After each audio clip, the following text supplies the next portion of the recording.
जवळा बाजार येथील पाणी प्रश्नाबाबत मुनीरभाई पटेल काय म्हणालेत पाहूयात। जवळा बाजार पाणी टंचाईच्या बाबतीमध्ये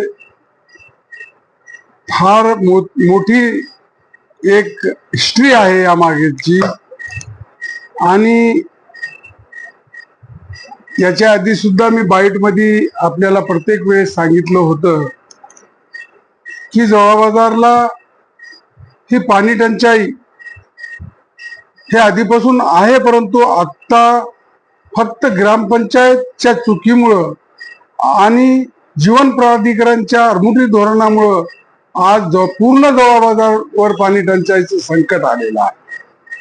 ह्याचं कारण असं आहे की आपल्याला 40 वर्ष मागे जावं लागेल। 40 वर्षाच्या आधी एक अंजनवाडी 18 गाव पाणी पुरवठा योजना होती। त्या योजनेच्या अंतर्गत जवळा बाजारला पाणी पुरवठा होत होता, जे की सार्वजनिक स्टँड पोस्ट आणि काही खाजगी नळाला पाणी त्या पद्धतीने पुरवठा होत होता अंजनवाडीवरून।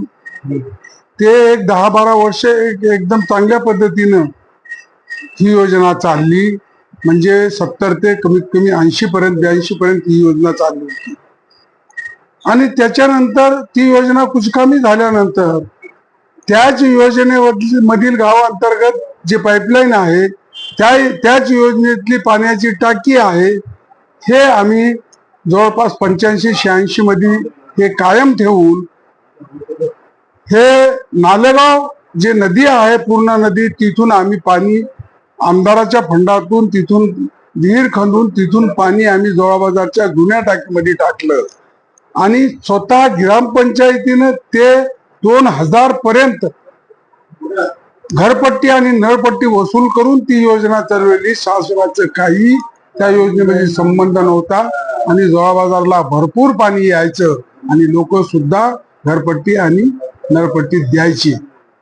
त्यानंतर युतीच्या शासनामध्ये 1998 ला आणि 99 ला म्हणजे 2000च्या जवळपास युती शासनाने 20 गाव पाणी पुरवठा योजना पुरजळ या एरियासाठी मंजूर केली।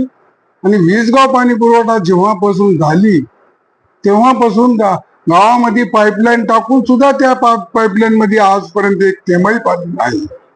आणि जी टाकी त्या योजनेमधली 2,80,000 लिटरची टाकी बांधल्या गेली, ती टाकी कधीही भरल्या गेली नाही।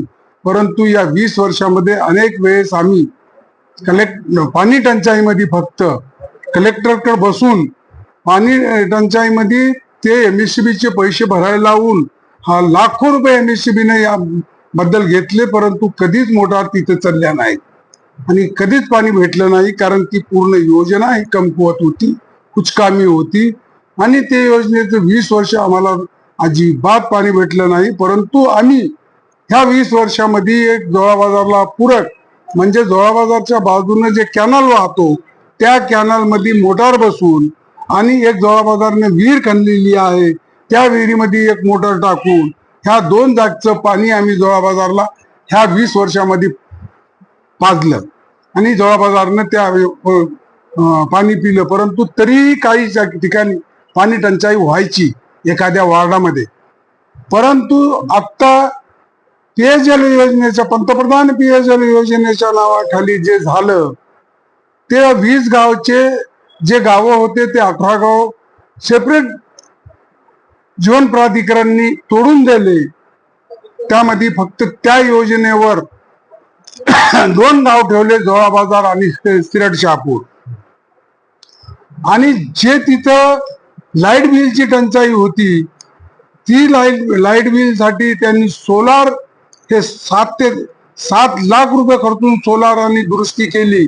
त्याच वेळेस मी सांगितलं की हे पैसे तुमचे पुन्हा पाण्यात जाणार आहे, कारण अनुभवानुसार सांगितलं। 20 वर्षाचा मला अनुभव होता, मी जिल्हा परिषद मेंबर होतो, मी अनेक वेळेस ती योजना चालू करण्याचा प्रयत्न केलं, परंतु ती योजनाच कुचकामी असल्यामुळं ती योजना चलत नव्हती। टेल पर्यंत पाणी जात नव्हतं, टाकीवर पाणी चढवायला गेलं तर पाईपलाईन फुटत होत्या, अशा अनेक दोष त्या योजनेमध्ये होत्या। परंतु ती शासनाने आणि ग्रामपंचायत जवळा बाजार आणि ग्रामपंचायत सिरडच्या सरपंचांनी ती योजना आपल्या माथी मारून घेतली आणि ती योजना आम्हाला चालू करून द्या आम्ही ती योजना चालवितो आणि आम्ही स्वतः ती योजना चालू झाल्यानंतर आमच्या अंडर घेऊन आम्ही चालवितो असं एक ठराव दिल्यामुळं ते जीवन प्राधिकरण कोण त्याचं एस्टिमेट झाले की आम्हाला फक्त नवीन काही करून द्या आणि त्या हिशोबानं जीवन प्राधिकरणनं आणि कलेक्टर साहेबांनी याच्यामध्ये पेयजल योजनेमध्ये ही योजना घेतली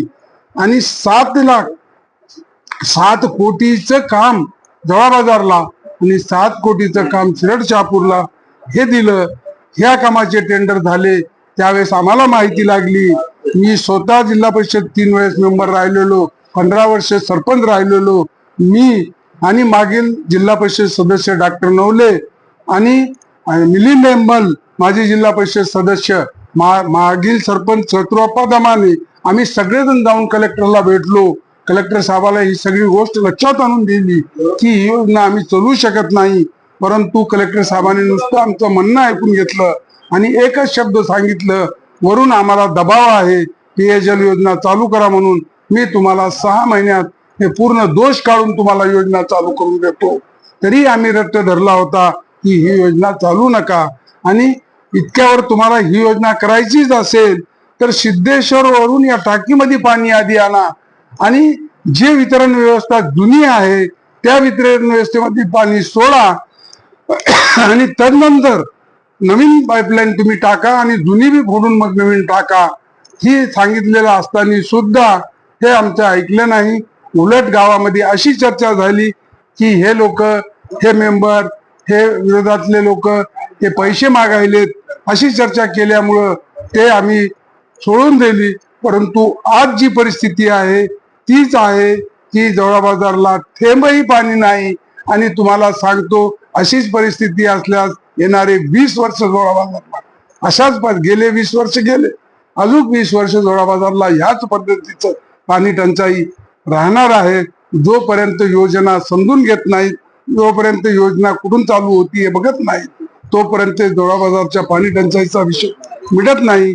आम्ही हेही प्रस्ताव ठेवलं होतं की तुम्ही एक ऍडिशनल योजना म्हणून आम्हाला नालेगाव वरून जवळ बाजारच्या पाण्याच्या टाक्यामध्ये पाणी आणून टाका, आम्ही ती चालवितो. आज जवळ बाजारची